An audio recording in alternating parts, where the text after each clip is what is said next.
जरा सोचिए, समंदर के बीच खींची गई एक पतली सी अदृश्य रेखा पूरी दुनिया की अर्थव्यवस्था को रोक दे तो। ये है straight of Hormuz, middle east की एक संकरी जल संधि जो पर्शियन गल्फ को ओमान की खाड़ी से जोड़ती है। इसकी कुल चौड़ाई लगभग 33 किलोमीटर है, लेकिन जहाज़ों के चलने का असल रास्ता इससे भी कहीं ज्यादा संकरा है। दुनिया के सबसे बड़े तेल भंडार इसी इलाके में है। हर दिन करीब 17 से 20 मिलियन बैरल कच्चा तेल इस संकरी जगह से गुजरता है, यानी वैश्विक तेल आपूर्ति का पूरा 20% हिस्सा इसी एक चोक पॉइंट पर टिका है।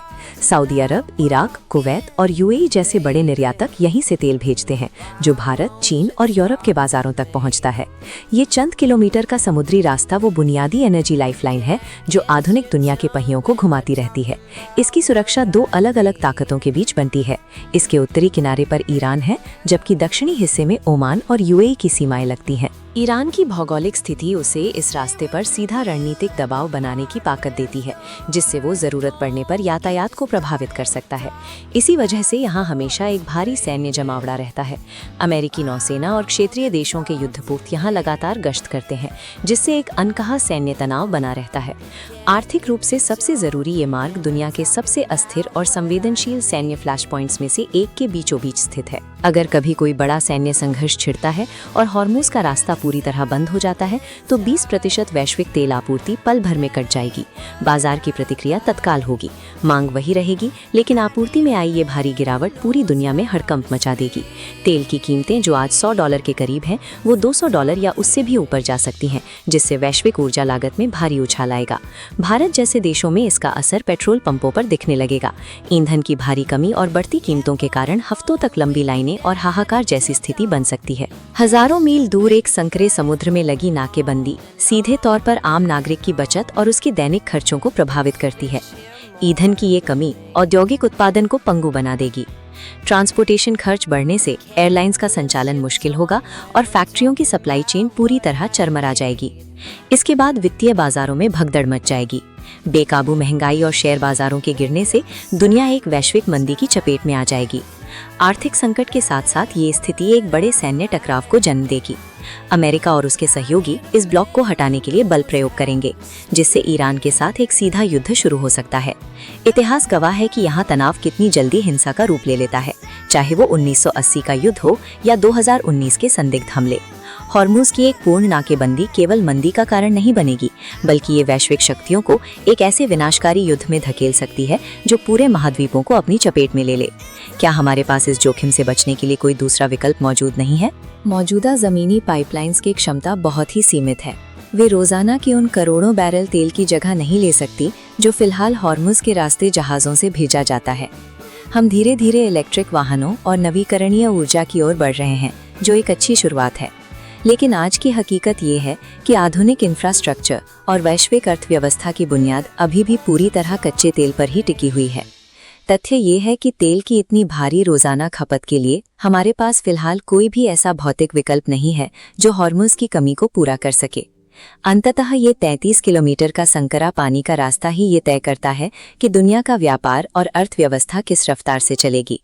जब तक हमारी ऊर्जा की ज़रूरतें तेल से पूरी होती रहेंगी, दुनिया के हर शहर और हर इंसान की सुरक्षा इसी एक संवेदनशील भौगोलिक बिंदु से जुड़ी रहेगी। आपकी आर्थिक स्थिरता उस समुद्री शांति पर निर्भर नहीं है। तेल ले जाने वाले इस सबीती जहाज के बाहरी हिस्से पर मौजूद डैमेज के निशान देखिए। ये बताते हैं कि 1980 के दशक से लेकर हाल के सालों तक इस रास्ते पर कई बार जहाज़ों को निशाना बनाया जा चुका है। इसी खतरे की वजह से आप यहाँ हमेशा कई देशों की नौसेनाओं को गश्त करते हुए देखेंगे। ये बड़े सैन्य जहाज जैसे अमेरिकी और ईरानी नेवी के डिस्ट्रॉयर्स यहाँ एक दूसरे के बेहद करीब ऑपरेट करते हैं।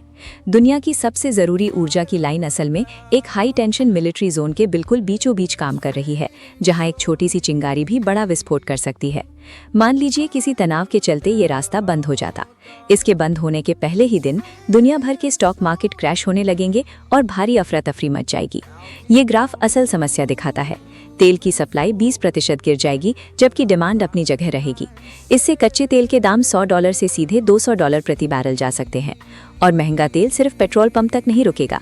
इन इंडस्ट्रियल फैसिलिटीज और कारखानों को चलाने का खर्च इतना बढ़ जाएगा कि प्रोडक्शन धीमा पड़ जाएगा।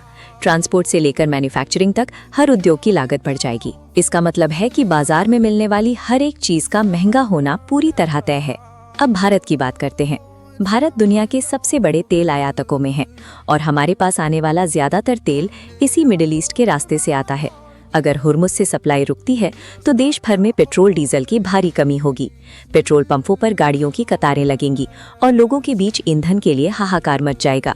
बिना डीजल के ट्रकों के पहिए थम जाएंगे और समंदर में फंसे ये कार्गो जहाज बंदरगाहों तक नहीं पहुंचेंगे, जिससे ट्रांसपोर्ट सिस्टम ठप पड़ जाएगा।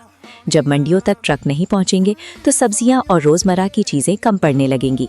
नतीजा, राशन और खाने पीने के सामान की कीमतों में भारी उछाल आएगा। हजारों किलोमीटर दूर समुद्र के एक हिस्से में होने वाला विवाद सीधे आम आदमी की जेब खाली कर देगा। महंगाई इतनी तेजी से बढ़ेगी कि लाखों परिवारों का बजट पूरी तरह से बिगड़ जाएगा। आपके मन में सवाल आ सकता है कि क्या हम इस समुद्री रास्ते को छोड़कर जमीन के रास्ते पाइपलाइंस का इस्तेमाल नहीं कर सकते? सच्चाई ये है कि इस इलाके में मौजूद सभी पाइपलाइनों की कुल क्षमता हुर्मुज से गुजरने वाले 20 मिलियन बैरल तेल के सामने बहुत छोटी है। वो पाइपलाइंस पूरी दुनिया की डिमांड को किसी भी हाल में पूरा कम से कम नहीं कर सकती। कुछ लोग कहेंगे कि दुनिया तो अब ग्रीन एनर्जी की तरफ बढ़ रही है, तो क्या ये इलेक्ट्रिक व्हीकल्स के चार्जर और सोलर पैनल हमें इस संकट से बचा सकते हैं? भविष्य में शायद ऐसा हो, लेकिन आज का कड़वा सच ये है कि हमारे ज्यादातर जहाज, ट्रक, कारखाने और पावर प्लांट्स अभी भी पूरी तरह से फॉसिल फ्यूल पर ही निर्भर हैं। आज हमारे पास भले ही कितनी भी एडवांस तकनीक हो, लेकिन हमारी पूरी ग्लोबल इकोनॉमी की सांसें आज भी 33 किलोमीटर के एक छोटे, खतरनाक और नाजुक रास्ते पर टिकी हुई हैं।